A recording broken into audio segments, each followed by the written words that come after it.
Welcome back to INTERPHEX TV. I'm Bob Fryer, and we have Chad Jenkins. He is the CCO where, if there was an award for best name of a company here at INTERPHEX, PulpFixin. Who came up with PulpFixin? Because it works on so many levels.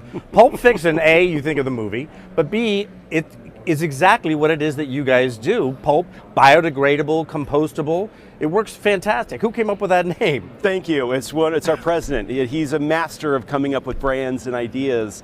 It's really all about how do we get away from single-use plastics by using alternative materials. Yeah. And what better, more biodegradable material is there than paper pulp? Right. And so we're using pulp to fix the world. This is a brand new company, yes? It's only been around since when? Just last year? Last year. Last year. And you came on board when? In November of 2024. So I'm just a baby here. Okay. Though 35 years in the industry, but we are just a startup. The irony of that, 35 years in the industry where you were once, for 35 years, single-use plastics? Indeed. What a switch. A lot of single-use plastics. Is this kind of like your mea culpa of the whole thing? You get to go back and... Absolutely, yeah. I have a big penance to pay for all the plastics I've gotten out there. But no, really helping scientists and helping the industry solve some of the big challenges in science. And how is this? Is this new technology? Because why haven't we been doing this before now? Why did we start with plastics and now we've figured out a way to make paper,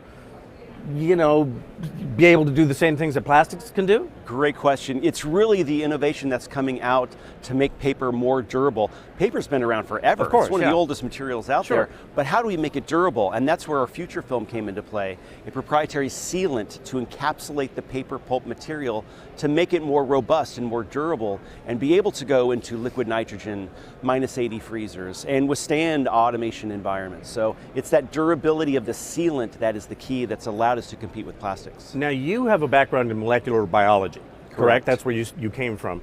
So, but now you're in commercialization. So I'm wondering what the pushback you're getting from all the labs here that you're trying to transform, all the labs here that would say, well, we're comfortable with plastics because they can, maintain what we need them to, and how do you convince them that, no, you can do the same things now with paper? It's really the science and showing them the data, doing the research, and actually putting the products into the situations where they need to perform.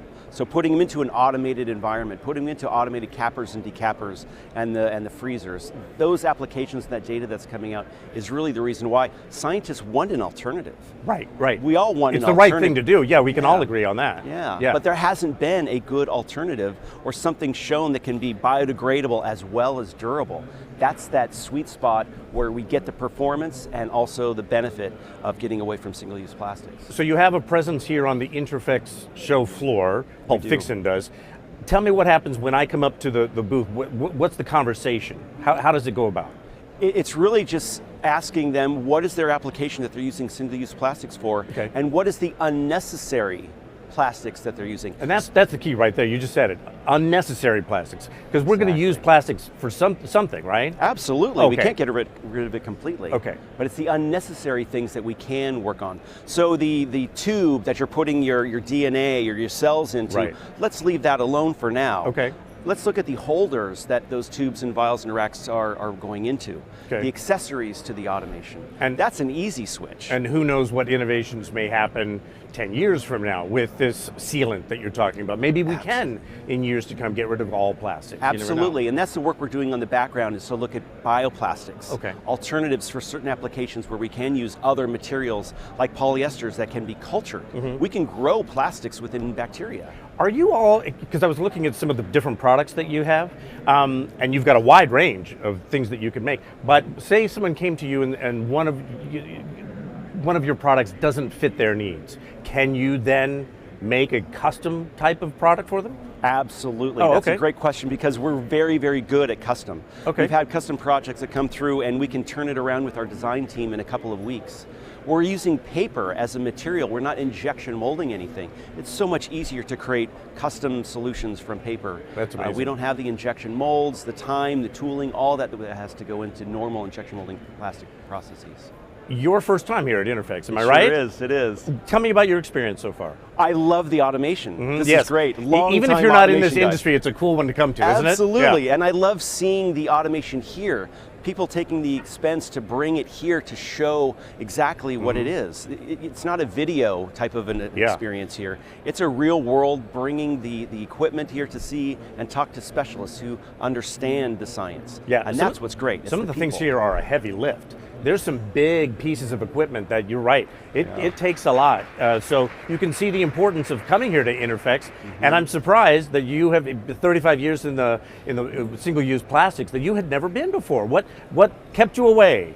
You know, I think I was focused elsewhere. I was really working on the upstream of pharmaceutical development, really not the production end, the downstream of it. Okay. Certainly in the automation world I've been doing for a long, long time, but it was really that development labs, the R&D labs, before it got to this phase. Are you taking advantage, because the Learning Lab, we're right next to, our studios are right next to it, and they just started it last year, so this is the second year they're doing. Will you take advantage of some of the labs, being a molecular biologist that you are?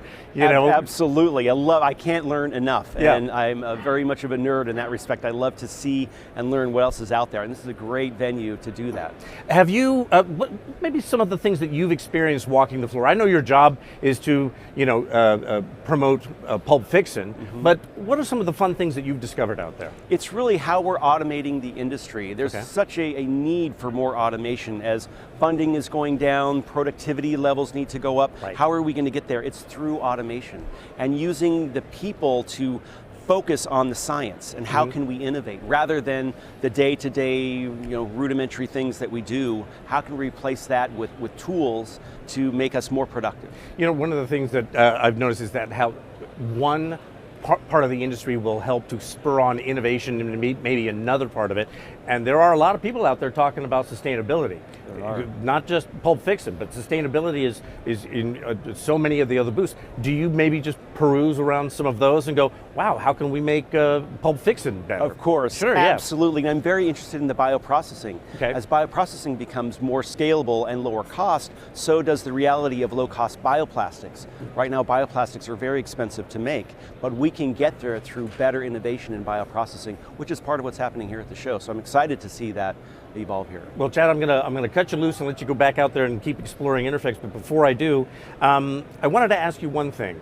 What is your mission here this week at INTERPHEX, and what would be a win for you? What would be a success for you? It's to open people's minds that there are alternatives to single-use plastics. There is an alternative to polypropylene, polyethylene, polystyrene. The foundation of science is all these plastics. There are alternatives that are durable enough that we can use when it's not necessary. And so just to look at that and come have a conversation and figure out what are those things that I'm not thinking about today, but maybe I'll think about tomorrow and we can work together on and bring into the market. I keep trying to come up with a good line from PulpFixin to work in here, but I don't think any of them would be appropriate. So I'm just going to say, Chad, thank you so much for stopping by. Thank you so much. Appreciate it. Take care. Great to see you. And for INTERPHEX TV, I'm Bob Fryer.